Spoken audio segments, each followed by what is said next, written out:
Soupçonné de ne pas avoir respecté son contrôle judiciaire, Alexandre Benalla a été placé en détention provisoire mardi soir. Un nouveau rebondissement alors que la commission des lois du Sénat a présenté ses conclusions sur ce qu'il est convenu d'appeler l'affaire Benalla.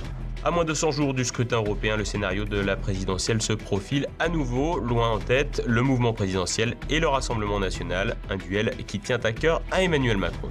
Le géant de la banque UBS condamné par le tribunal correctionnel de Paris à 3,4 milliards d'euros d'amende, une décision historique pour le système judiciaire français dans une affaire de fraude. Stéphanie Gibaud, ancienne d'UBS, à l'origine des informations ayant permis la condamnation, revient sur l'affaire. Madame, monsieur, bonsoir. Une première nuit en prison pour Alexandre Benalla et pas la dernière. Mardi, un juge des libertés et de la détention a révoqué le contrôle judiciaire de l'ancien collaborateur de l'Élysée.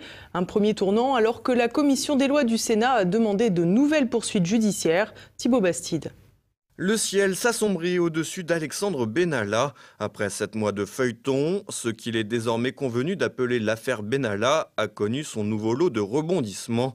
Mardi, après une audience éclair de 40 minutes, un juge des libertés et de la détention a décidé de révoquer le contrôle judiciaire de l'ancien collaborateur de l'Élysée et de son acolyte Vincent Crase. Une décision qui intervient après la publication par Mediapart des enregistrements clandestins d'une conversation entre les deux hommes, datant du 26 juillet, soit 4 jours après leur mise en examen et alors que le système judiciaire leur avait interdit d'entrer en contact. Ainsi, les deux hommes ont passé leur première nuit en prison, l'un à la prison de la Santé, l'autre à Bois d'Arcy. Un premier couperet retentissant alors que la commission des lois du Sénat a rendu les conclusions de son enquête quelques heures plus tard. Nous avons réuni suffisamment d'éléments pour estimer que la sécurité du président de la République a été affectée, que de nombreuses erreurs ou anomalies et défaillances ont été constatées, sanctions insuffisantes au départ, justice tenue à l'écart, permis de port d'armes irrégulier, port d'une arme par M. Benalla en présence du président de la République, non-respect des règles de déontologie sur les conflits d'intérêts, maintien en possession de M. Benalla d'un téléphone crypté, de passeports diplomatiques ou de services qui n'ont pas été récupérés, absence d'instruction donnée à la police de l'air et des frontières de ne pas permettre à M. Benalla de sortir au moyen de ses passeports diplomatiques ou de services. Cela fait tout de même beaucoup. Si bien que les faits constatés le 1er mai apparaissent maintenant comme la partie émergée d'un iceberg. Après avoir procédé à plus de 40 auditions, dont celle de l'ancien collaborateur d'Emmanuel Macron, les sénateurs en sont convaincus. Il a menti sous serment, un parjure aux lourdes conséquences. En effet, en cas de faux témoignage, les mises en cause sont passibles de 5 ans de prison et 75 000 € d'amende. Ainsi, le président de la commission sénatoriale, Philippe Bas, a demandé des poursuites judiciaires contre Alexandre Benalla et Vincent Crase. Une décision qui revient désormais au bureau du Sénat. Par ailleurs, la commission d'enquête a mis en cause le témoignage de 3 hauts responsables à l'Élysée, Patrick Strosda, Alexis Kohler et le général Lionel Lavergne, les soupçonnant d'omission, incohérence et contradiction. Après les violences du 1er mai, l'utilisation abusive de passeports diplomatiques après son licenciement et l'ouverture d'une enquête sur un contrat signé entre Vincent Crase et un sulfureux oligarque russe dans lequel l'ancien conseiller du président Macron aurait joué le rôle d'intermédiaire. Il s'agit tout bonnement de la 4e mise en cause d'Alexandre Benalla. De nouvelles conséquences judiciaires qui ébranlent encore un peu plus la majorité présidentielle. Alors que les départs s'enchaînent autour d'Emmanuel Macron, la conclusion sénatoriale met de nouveau à mal la défense macronienne qui a tenté d'accuser la commission, par le biais du député porte-parole de La République En Marche, Aurore Berger, de vouloir faire de la politique. Une sortie médiatique qui reflète bien le manque de sérénité de l'exécutif dans ce dossier. À 3 mois des élections européennes, un nouveau sondage vient de placer le parti présidentiel en tête, juste devant le Rassemblement national. Un scénario qui rappelle celui de la présidentielle, mais où le reste de l'échiquier politique apparaît totalement atomisé. Les européennes en passent de rejouer la présidentielle. À moins de 100 jours du scrutin, un nouveau sondage IFOP place La République En Marche et son allié Modem en tête, avec 24% après avoir gagné un point. En deuxième position, le Rassemblement National qui perd de son côté un point, mais atteint néanmoins toujours les 20%. Des scores qui ne varient pour aucun des deux partis dans le cas d'une liste de gilets jaunes, qui toutefois a déjà du plomb dans l'aile et a peu de chances de voir le jour. Ce ne sont d'ailleurs pas les résultats de cette étude qui vont les remotiver, alors que certains sondages donnaient plus de 10% à la liste au lancement de l'idée, elle ne réunirait aujourd'hui que 3%. Par ailleurs, sa présence ne ferait perdre qu'un demi-point à la France Insoumise et aux écologistes ou à d'autres formations recueillant moins de 3%, comme le Parti communiste, les Patriotes de Florian Philippot ou l'Union populaire républicaine de François Asselineau. Depuis déjà plusieurs mois, le président Macron a tout fait pour favoriser cette configuration qu'il croit idéale.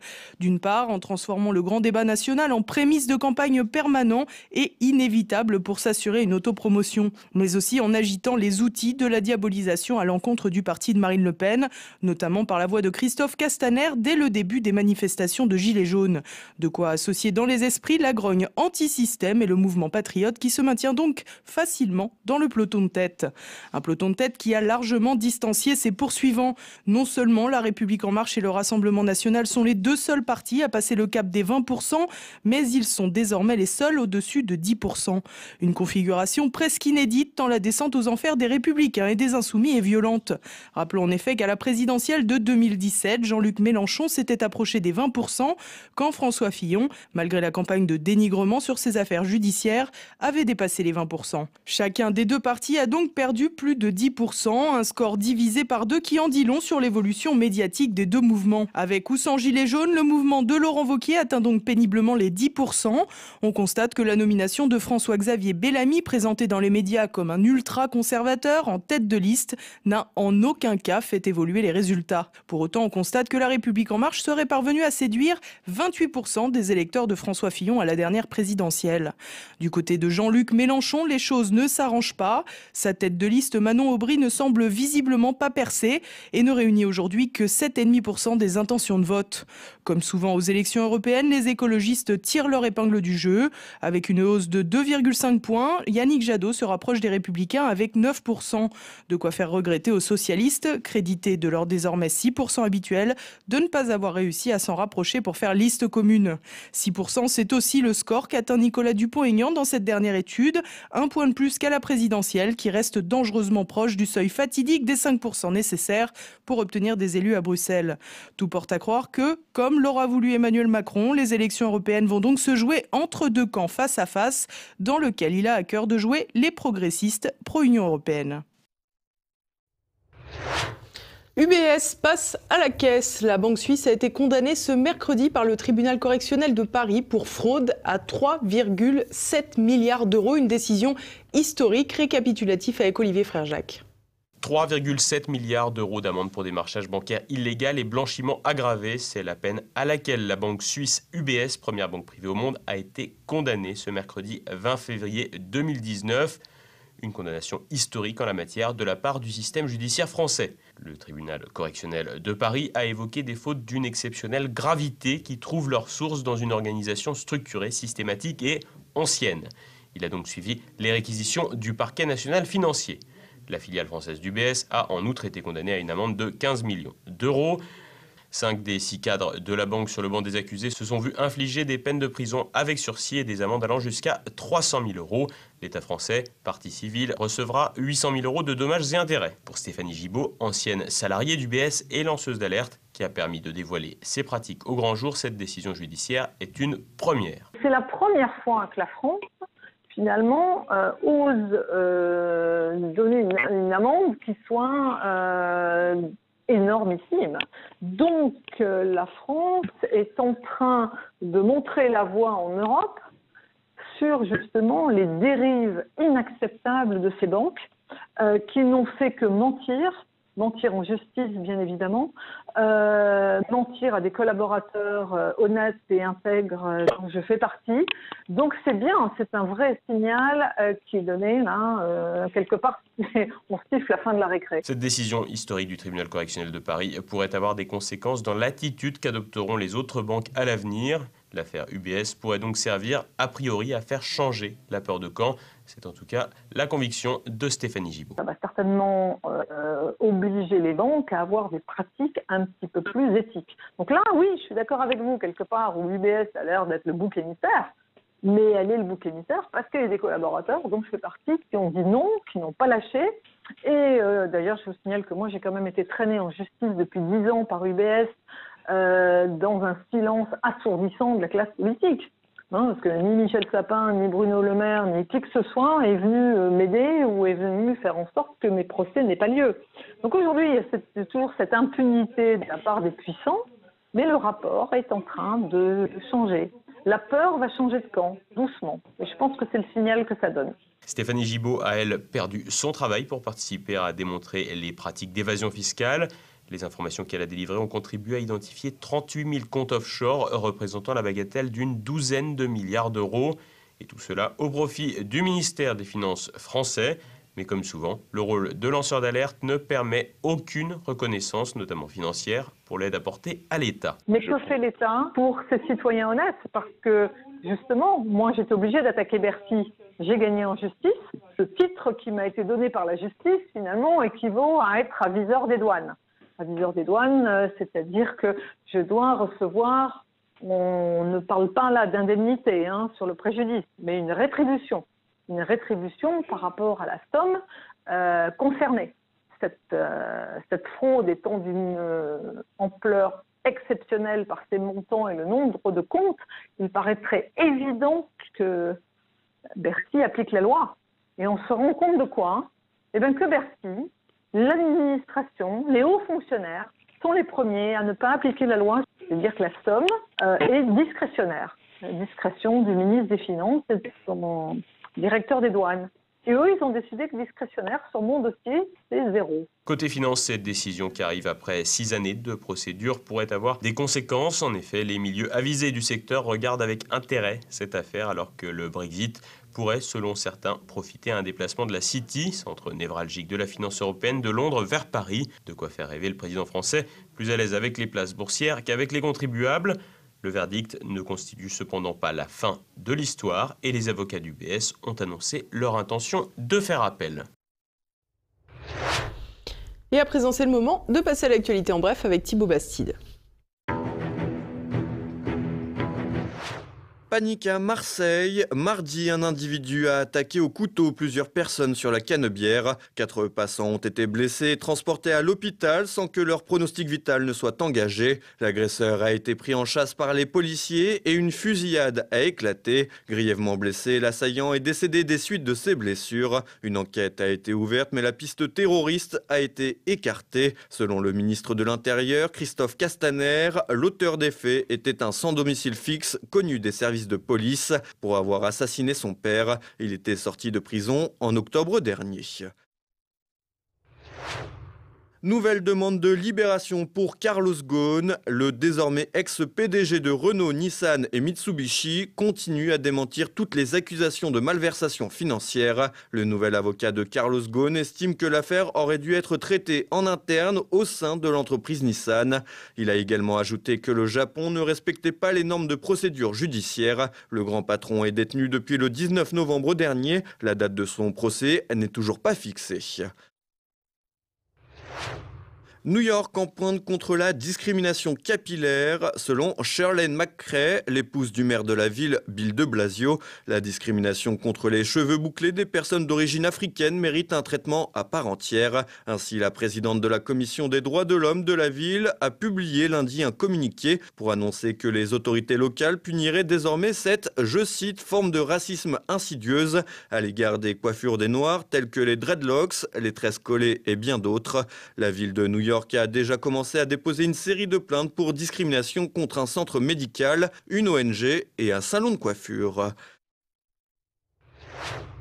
Une des photos les plus célèbres en deuil, Jorge Mendoza, le marin du célèbre cliché d'un baiser pris à New York à la fin de la Seconde Guerre mondiale, s'est éteint à l'âge de 95 ans. La photographie, prise par Alfred Eisenstadt le 14 août 1945, jour de la capitulation du Japon, était devenue le symbole de la fin du conflit mondial. Contrairement à l'imaginaire collectif, le couple ne se connaissait pas avant ce baiser. Greta Zimmer-Friedman, la femme sur la photographie, avait raconté en 2005 qu'il ne s'agissait pas d'un baiser mais simplement d'un homme qui célébrait la fin de la guerre. Une photographie qui aurait sans doute été moins célèbre à l'époque de Balance ton porc. Patrick Grainville adoubé, élu à l'Académie française en 2018, l'écrivain a reçu son épée mardi des mains de Jean-Marie Rouard. On entre dans une confrérie, dans une chevalerie, hein.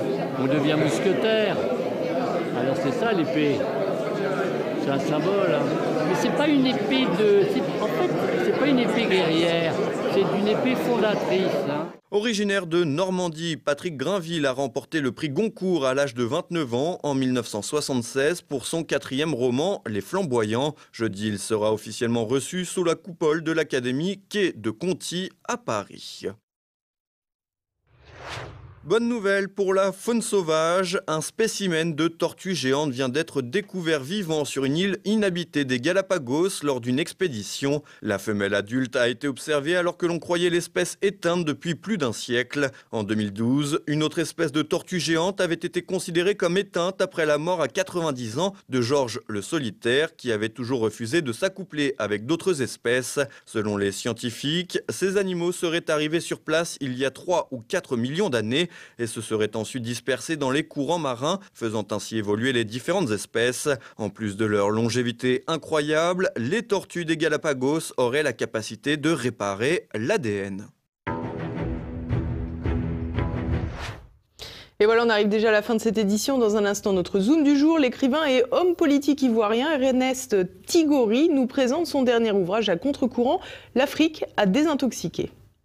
Nous entendons beaucoup de personnes justifier l'apparente incapacité de l'Afrique à prendre en main son destin par le fait que l'Afrique aurait subi la traite négrière, l'Afrique aurait été colonisée. Mais ça, il n'y a absolument rien de particulier dans l'histoire de l'humanité quand on observe un peu.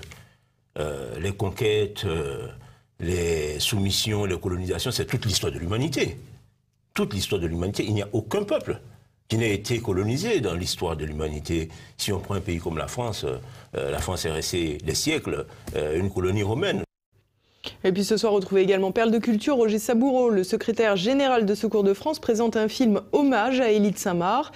Louis-Marie Le Charny propose ensuite les bases d'un nouvel académisme en peinture pour en finir avec les fausses valeurs. Et puis tout de suite, la France de Campagnol de Christian Combaz et Mes libertés politiques avec François Billot de Lochner. C'est à présent la fin de cette édition. Merci pour votre fidélité. À demain. Bonsoir.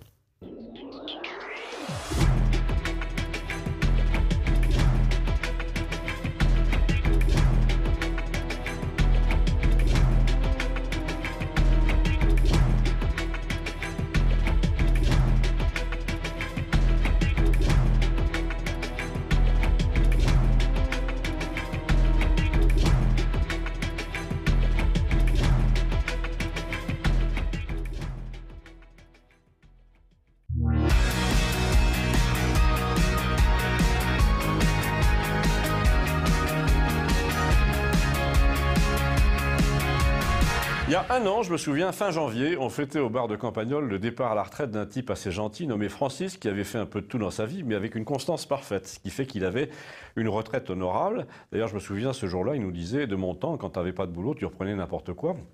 Pendant quelques mois, mais c'était vraiment une autre époque. Les gens étaient moins spécialisés. Quand tu cherchais, tu pouvais dire oui à une offre de magasinier, de charcutier, de livreur, de concierge. Et déjà, tu n'avais pas un diplôme pour tout. Tu apprenais à toute allure. Moi, j'ai fait de la pâtisserie pendant 2 ans, alors que j'avais été carreleur. Mais maintenant, les jeunes te disent « j'ai un CAP de carreleur, si je ne trouve pas dans ma branche, je préfère rester au chômage ». Donc, tout ça pour nous dire que ce Francis touche une retraite depuis janvier 2018, après 2 années un peu pénibles, de 16 et 17, où il n'a rien touché parce qu'il n'était pas encore retraité et déjà trop vieux pour qu'on l'embauche. Mais ce n'est pas les trimestres qui me manquaient, nous disait-il. J'ai commencé à 15 ans. Alors, tu parles Donc notre homme est l'un des premiers à avoir eu affaire à l'efficacité de l'administration pour ce qui est du prélèvement de l'impôt à la source. Et d'après ce qu'il nous a raconté, on n'est pas sorti de l'auberge. Il me dit, mon fils me conseille quand même d'aller faire un tour sur le site des impôts sur Internet. Je le fais, je retrouve mon numéro fiscal, je tape tout. Bon, je vois quelle est votre situation pour l'impôt à la source. Déjà, tu te dis c'est bizarre, ils devraient le savoir puisque c'est eux qui me payent ma retraite. Mais non, tu vas dans le menu correspondant, tu tapes sur découvrir mon taux de prélèvement et là tu vois 0,0%. Ça fait pas beaucoup. On lui dit au comptoir, là, c'est que tu as une petite retraite.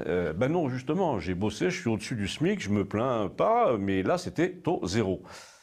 En fait, j'ai compris, ils prennent la base de ce que tu as déclaré en 2018 sur 2017, lui dit quelqu'un.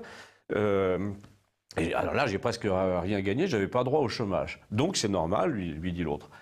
Non, c'est pas normal parce que ils te servent une retraite, ils savent bien le montant annuel depuis 2018. Donc pourquoi ils vont pas chercher le chiffre tout seul, puisque c'est eux qui versent. Mais attends, ils te disent, on prélève à la source, on s'occupe de tout. Et là, tu vois que justement, ils ne s'occupent pas du principal, qui est simplement d'écrire les revenus 2018 dans la bonne case, alors que c'est eux qui les ont versés. Mais non, c'est pas eux, lui dit un autre, c'est les caisses de retraite. Tu veux dire que les caisses de retraite déclarent rien au ministère quand elles te payent. Bon, alors je lui demande, parce que je voyais bien le parti que je pouvais tirer tout ça pour vous le raconter, ça s'est terminé comment, de ton histoire? Mais ça, c'est pas terminé, ça continue. J'ai entré la somme de mes revenus 2018, mettons 20 000, et la machine me répond, votre taux de prélèvement est de 4,6. Alors je sais pas d'où ils sortent ça, moi j'avais plutôt l'impression que l'impôt dans ma catégorie c'était 10%, mais je me dis, je vais attendre ma première retraite 2019 pour voir quel taux ils me font. Elle est tombée, alors c'est 0, ma retraite n'a pas changé depuis l'année dernière. Pas de prélèvement du tout. Alors un autre type au bar a dit, mais s'ils en sont là, c'est pour un cas aussi simple, c'est qu'on est vraiment dans la merde. Et là, je sais que la coïncidence a l'air un peu grosse, mais ça arrive parfois. En écho direct à nos propos, on voit la tête du ministre du Budget à la télé. Vous savez, le type qui disait qu'on ne pouvait plus trouver un restaurant à moins de 100 € par tête. Et que nous dit-il sur la télévision du bar? Eh bien, il nous dit qu'il songe à retrouver son poste de maire ou de député plutôt que de rester au gouvernement. Ah bon, alors, a dit notre nouveau retraité, il lance le prélèvement à la source, il sent que ça peut foirer, et donc il annonce qu'il va se barrer du ministère. Oui, notre retraité a un petit côté Coluche, que j'ai trouvé assez bienvenu, puisqu'il avait en effet levé deux coïncidences énormes, le fait que la télévision l'illustre à l'instant, mais surtout le fait que le ministre en charge de la réforme des impôts décide de conserver un mandat local et donc annonce qu'il pourrait démissionner, en prévision probablement des mois difficiles que va affronter son bureau pour justifier toutes les erreurs commises, les injustices, le temps perdu et les rancœurs qui s'annoncent. Quand on voit le nombre des défections autour du président, et là c'est moi qui conclus, on est quand même obligé de se dire c'est pas possible, ils savent quelque chose, ils veulent partir avant que ça sorte. En tout cas, c'est le sentiment général à Campagnole. Or, bizarrement, il n'y a que dans la presse et sur les télés de la TNT que personne ne le dit. Donc ça doit être vrai. Abonnez-vous, merci, et rentrez les épaules en attendant les premières corrections de votre prélèvement à la source en avril.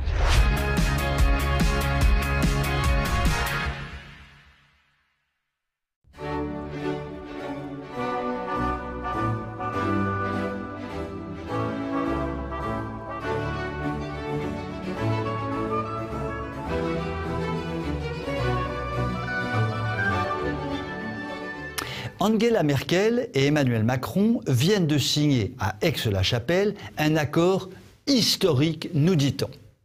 Ce traité est la grande surprise de ce début d'année.